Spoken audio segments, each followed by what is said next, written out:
दिव्यांग बांधवांच्या अनेक दिवसांच्या पाठपुराव्यानंतर आणि आत्मदहनाच्या इशाऱ्यानंतर अखेर त्यांची मागणी मान्य झाली आहे। काय आहे संपूर्ण प्रकरण बघूया या बातमीमधनं। अमरावती महानगरपालिकेमधील सन 2025-26 आर्थिक वर्षातील दिव्यांग 5% राखीव निधीतून ई-रिक्षा वाटप करण्याची मागणी दिव्यांग बांधव अनेक दिवसांपासून करत होते।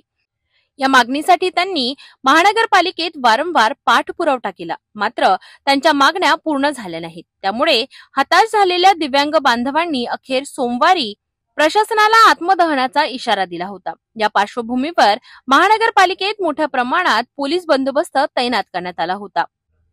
सोमवारी सकाळीच महानगरपालिका उपायुक्त महेश देशमुख यांच्याशी दिव्यांग बांधवांनी बैठक घेतली। या बैठकीत झालेल्या चर्चेनुसार आता या संदर्भात महानगरपालिका आयुक्त सौम्या शर्मा यांच्यासोबत दिव्यांग बांधवांची येत्या 30 तारखेला बैठक ठेवण्यात आली आहे। महानगरपालिका प्रशासनाने दिलेल्या या आश्वासनामुळे आज होणारे आत्मदहन आंदोलन तात्पुरते रद्द करण्यात आले। दिव्यांग बांधवांना आता 30 तारखेच्या बैठकीतून सकारात्मक तोडगा निघेल अशी अपेक्षा आहे।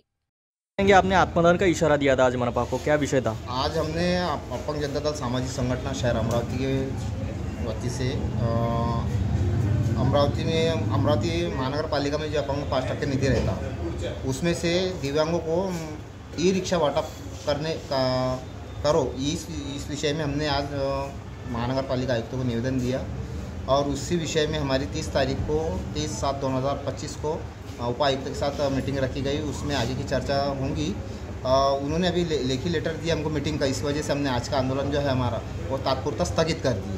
दिव्यांग बांधवांच्या एकजुटीमुळे आणि त्यांच्या आंदोलनाच्या इशाऱ्यामुळे प्रशासनाला नमते घ्यावे लागते।